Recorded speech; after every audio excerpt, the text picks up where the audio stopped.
હું છું મુદ્રિકા. સ્વાગત છે તમારું મારી આ ચેનલ મુદ્રિકાસ કુકમાં. તો આજે આપણે બનાવીશું 2 થી 3 દિવસ સુધી ખાઈ શકાય એવા એક નવા ટેસ્ટમાં ગુંદાના સંભારાની રેસીપી. આ ગુંદાના સંભારાને તમે ફ્રીજમાં એક અઠવાડિયા સુધી અને બહાર 2 થી 3 દિવસ સુધી રાખી શકો છો. આ ગુંદાનો સંભારો ખાવામાં જરા પણ ચીકણો નહીં લાગે અને ટેસ્ટમાં પણ મજેદાર છે. તો ચાલો રેસીપી શરૂ કરીએ. તો તેના માટે મેં અહીંયા 400 ગ્રામ જેટલા ગુંદા આ રીતે તોડીને તાજા લીધા છે. તો સૌથી પહેલાં ગુંદાને ધોઈ લેવાના છે. તો મેં અહીંયા ગુંદા ધોઈ લીધા છે. હવે લૂછી અને એમાંથી ઉપરનો ભાગ છે એ કાઢી લઈશું અને બધા ગુંદાને અલગ અલગ કરી લઈશું. તો આ રીતે ઉપરનો ટોપીનો જે ભાગ છે એ કાઢી લઈશું. તો બધા ગુંદાને અલગ કરી લીધા છે. હવે આપણે ગુંદાને આ રીતે ભાંગી લેવાના છે. આ રીતે ભાંગી અને એમાંથી ઠળિયો કાઢી લઈશું. તો આ રીતે બધા ગુંદાને ભાંગી અને ઠળિયા કાઢી લઈશું. જો ગુંદાના ઠળિયા કાઢતી વખતે વધારે ચીકાશ હોય એવું લાગે તો મીઠાવાળો હાથ કરી અને પછી એમાંથી ઠળિયા કાઢી લેવાના છે. હવે એક પેનની અંદર 2 ચમચી આખું જીરું, 2 ચમચી મેથી, 1 ચમચી રાઈ અને 1 ચમચી વરિયાળી લીધી છે. હવે આ બધી વસ્તુને શેકી લેવાની છે. તો ગેસની ફ્લેમ લો ટુ મીડિયમ રાખી અને બધી વસ્તુ શેકી લઈશું. અહીંયા તમારી પાસે રાઈ અને મેથીનો જો બોળો હોય તો તમે એ પણ ઉમેરી શકો.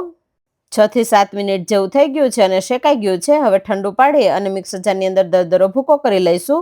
હવે મેં આ 12 નંગ મરચી અને 1 કેરી લીધી છે આ રીતની નાની.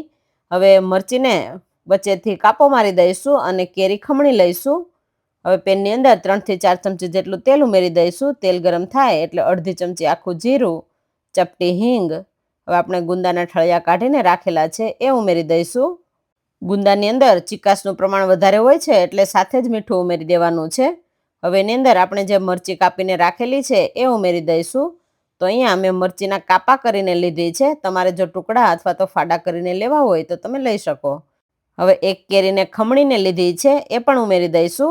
અહીંયા ખટાશ હશે તો ગુંદામાંથી ચીકાશ છે એ દૂર થઈ જશે.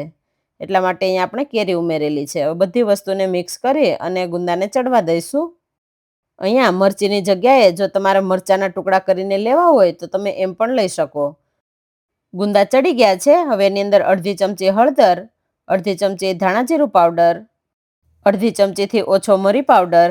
હવે આપણે જે શેકીને બધી વસ્તુ રાખેલી હતી એનો ભૂકો પણ કરી લીધો છે. તો આ રીતનો અધકચરો ભૂકો કરવાનો છે, એકદમ ઝીણો ભૂકો નથી કરવાનો. હવે ભૂકો પણ ઉમેરી દઈશું. આપણે જે શેકી અને ગુંદા માટેનો મસાલો બનાવેલો છે એનાથી ગુંદાના સંભારાનો સ્વાદ 100 ગણો વધી જશે. હવે એની અંદર 1 ચમચી બેસન ઉમેરી દઈશું, જેનાથી સંભારો છે એ ડ્રાય રહેશે. એટલા માટે બેસન ખાસ ઉમેરવાનો છે. હવે બધી વસ્તુને બરાબર મિક્સ કરી લઈશું.